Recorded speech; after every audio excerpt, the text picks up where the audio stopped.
ګرانو ملګرو په پېښور کې په 6 اګست باندې د کرایم واقعیات داسې دي چې 2 کسان قتل شوي دي د شوکې او د غلا 15 واقعیات ریپورټ شوي دي. پیلنۍ واقعه چې کوم دغه د پشتخرې تاڼې په حدود رینګ روډ باندې شین پل سره شوی د اچینی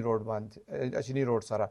چرته چې مثل خان ریپورټ درج کړی دی د سپینو وړې اوسیدونکي د پولیس ته ویلي دي چې د روډ د جهانگیر خان چې عمر یې 56 سال و دی د کور نه ورووتو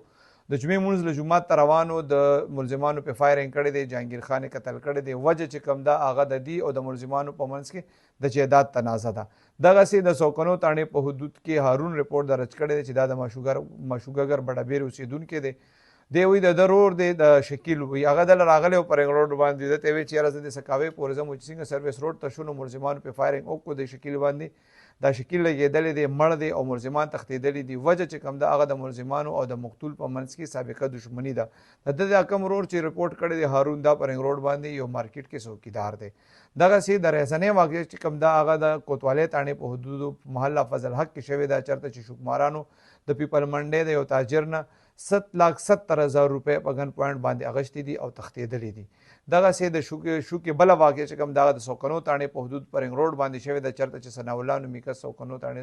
پولیس ته ویلي دي چې دی په هایس کې موټروی پورې رالو بیا دی پیدل رنګ روډ ته روانو په موټرسایکل باندې 2 رهزنان راله د ده موبایل او 1200 روپۍ واغشتې او وتښتېدل. بیا همدغه رهزنان چې کوم دي په جاوید ټاون کې پولیس سره د فایرنګ تبادله شوې ده او په دې فایرنګ تبادله کې 2 رهزنان پولیس په زخمي حالت کې نیولي دي او هغې نه د غلا موبایل او موټرسایکل ریکور کړي دي. د شوکې بله واقع چې کوم دغه د فقیر آباد تاڼې په حدود کې شوې ده صدیق کالونۍ کې چېرته چې سید محمد نومي کس پولیس ته ویلي دي چې بېګا هغه کور ته روانو 2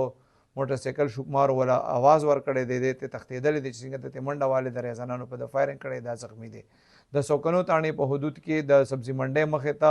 غلو د یو ډېر غریب او محنتکش سړي نه لوډر پټ کړی دی. د غلا بله واقع چې کوم ده هغه د یکتوت تاڼې په حدود رشید ګړی کې شوې ده چېرته چې عمران نومي کس پولیس ته ویلي دي چې په رشید ګړی کې د ده د ګیس سلنډرو دکان دی. دی وایي ما دکان بند کو او کور ته لاړم چې سار رالم د ده دکان کوله و د دراز نه 1,62,000 روپۍ پټې شوې وې. د پولیس ته ویلي چې د خپل دکان د حفاظت دپاره CCTV کیمرې هم لګولي دي خو د هغه له دومره زیات هوښیار و چې هغې سره غلا راتلل نو پهلې د CCTV کیمرو